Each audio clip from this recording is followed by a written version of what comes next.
Assalamualaikum warahmatullahi wabarakatuh. Salam sehat dan salam hijau dari Gunung Kidul Handayani. Baik teman-teman sekalian, pertama-tama saya mengucapkan selamat datang di channel pencinta alpukat. Mudah-mudahan teman-teman sekalian selalu dalam keadaan sehat, selalu bahagia, tercapai apa yang diharapkan, dan selalu dalam lindungan Allah Subhanahu wa Ta'ala. Teman-temanku sekalian dimanapun kalian berada, pada kesempatan kali ini saya akan berbagi informasi tentang 3 manfaat dari penanaman bibit alpukat hasil sambung pucuk teman-teman ya.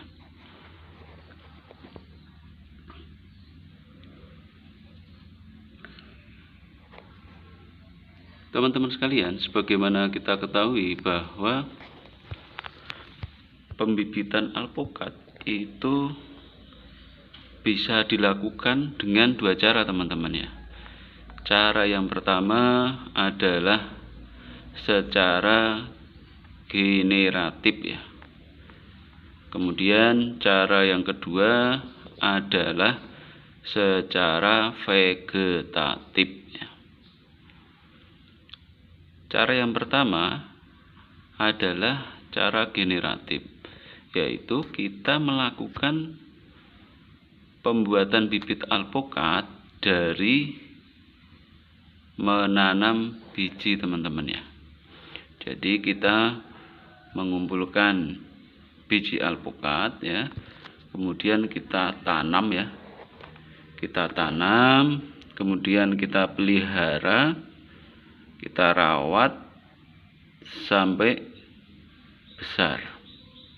Itu adalah cara pertama ya, yaitu pembuatan bibit alpukat dari penanaman biji atau secara generatif ya.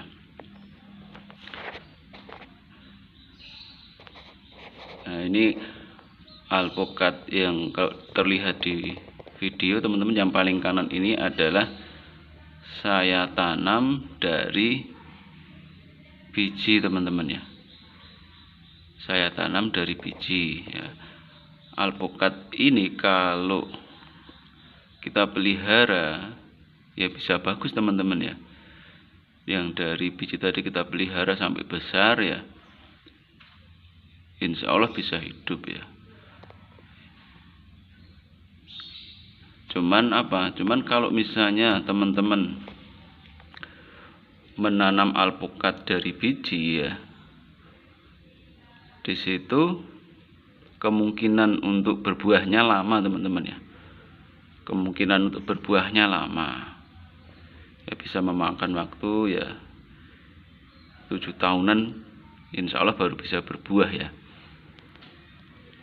Tapi itu tergantung perawatan juga ya teman-teman ya. Itu salah satu kelemahan ya dari penanaman alpukat secara generatif ya, dari biji ya. Adapun keunggulannya teman-teman, ketika teman-teman melakukan penanaman alpukat dari biji, di situ perakarannya kuat ya teman-teman. Jadi ini ya teman-teman ya. Ini adalah yang paling kanan ya. Yang paling kanan itu adalah bibit alpukat dari biji ya teman-teman ya. Nah, ini kalau kita tanam di tanah, nah, ini akarnya itu akan kuat ya, sehingga tidak mudah roboh ya. Akan tetapi ketika berbuah, jadi alpukat dari bibit tanaman dari biji nanti ketika berbuah itu, buahnya itu bisa jadi tidak sama dengan induknya teman-teman ya.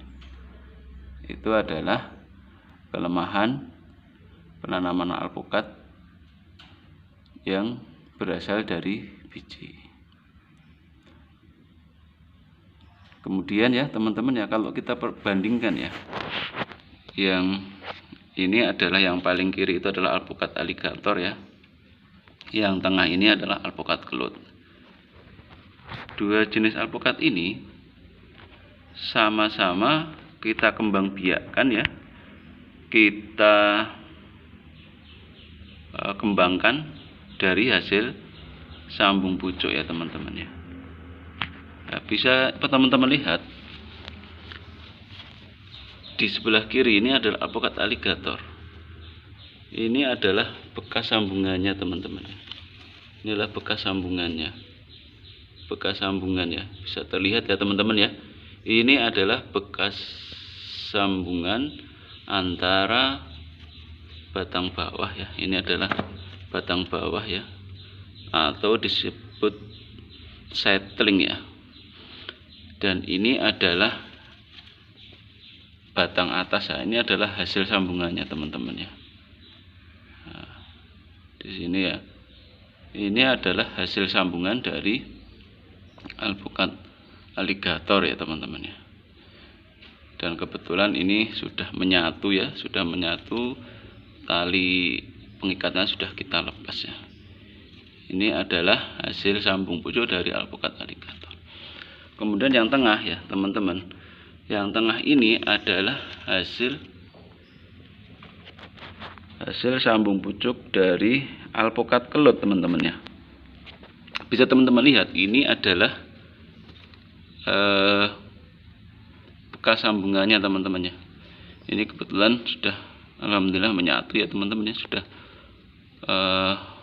bagus ya sambungannya. Ini adalah batang bawah ya. Kemudian ini adalah batang atas atau entris ya.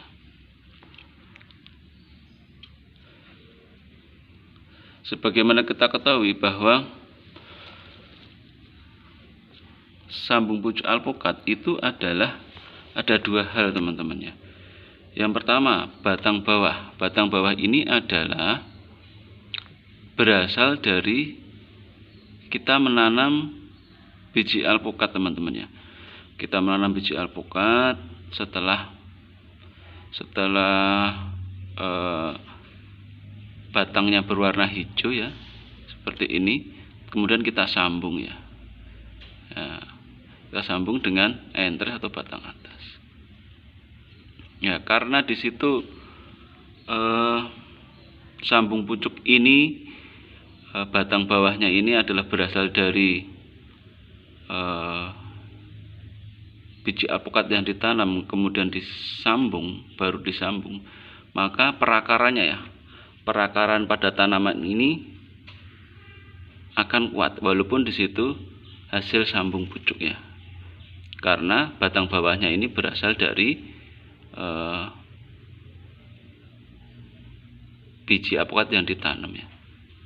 Beda dengan cangkok ya teman-teman ya. Kalau cangkok kan perakarannya kan bukan berasal dari biji ya. Jadi untuk kekokohan batangnya, kekokohan akarnya itu lebih perform ya, lebih kuat dari sambung pucuk ya, dari bibit alpukat sambung pucuk daripada cangkok ya, atau okulasi ya.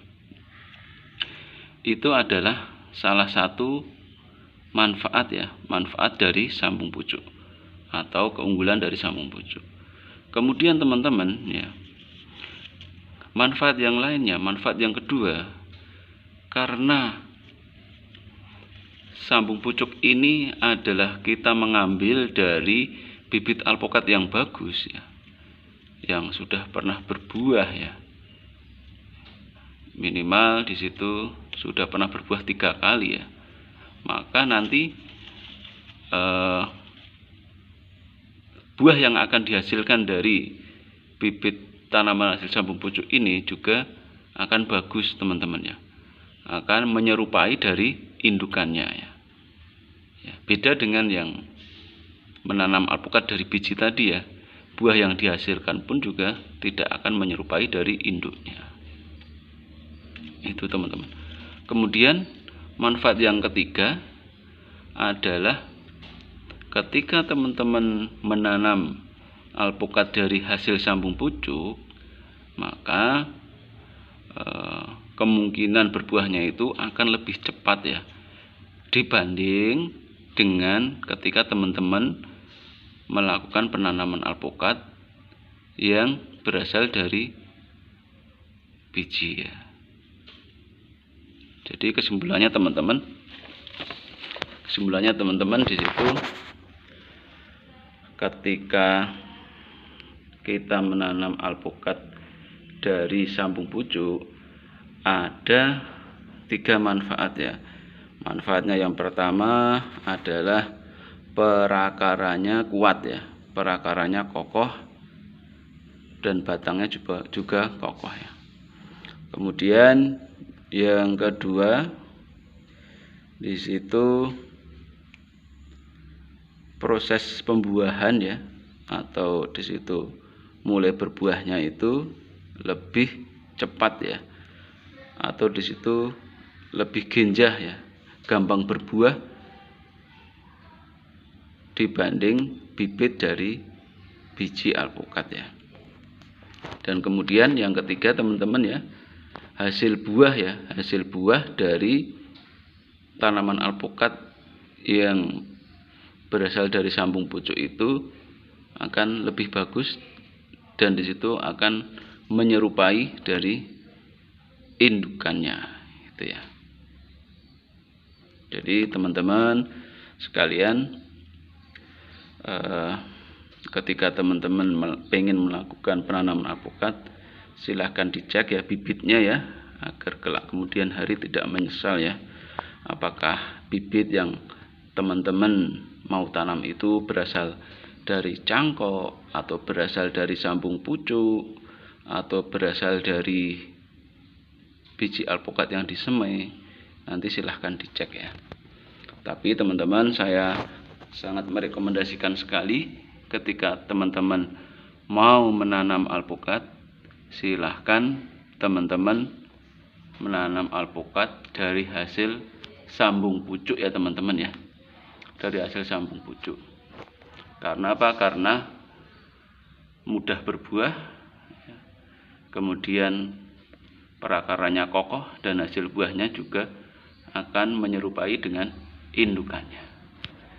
Kalau teman-teman sekalian menanam alpukat hasil sambung pucuk alpukat kelut, maka hasil buahnya pun juga menyerupai indukan alpukat kelut ya. Sebaliknya, ketika menanam dari sambung alpukat aligator, maka hasil buahnya pun juga akan sama dengan indukannya, yaitu alpukat aligator. Mudah-mudahan teman-teman informasi dari saya jelas ya teman-teman ya, dan bisa bermanfaat bagi teman-teman sekalian. Saya ucapkan selamat mencoba ya, selamat menanam ya. Mari kita ikut berkontribusi ya teman-teman untuk melestarikan lingkungan di sekitar kita ya. Ketika kita menanam tanaman, secara tidak langsung kita ikut menghijaukan lingkungan kita, secara tidak langsung kita bersedekah oksigen untuk makhluk hidup di sekitar kita. Sehingga apa? Sehingga dengan banyaknya tanaman yang berada di lingkungan kita, maka udara akan menjadi segar, dan udara akan sejuk ya teman-teman ya. Maka dari itu saya tetap berharap teman-teman bisa menanam ya. Apapun yang teman-teman suka, silahkan ditanam di lingkungan teman-teman sekalian. Sehingga apa? Sehingga lingkungannya bisa asri, bisa udaranya bisa sejuk, dan yang terakhir bisa berkontribusi untuk menyediakan oksigen, bersedekah oksigen untuk makhluk di sekitar rumah kita. Mudah-mudahan sharing informasi ini bermanfaat bagi teman-teman sekalian ya. Saya akhiri teman-teman ya. Tapi sebelumnya mohon teman-teman jangan lupa like, komen, dan subscribe ya. Dari saya akhiri. Wassalamualaikum warahmatullahi wabarakatuh. Salam sehat dan salam hijau dari Gunung Kidul Handayani.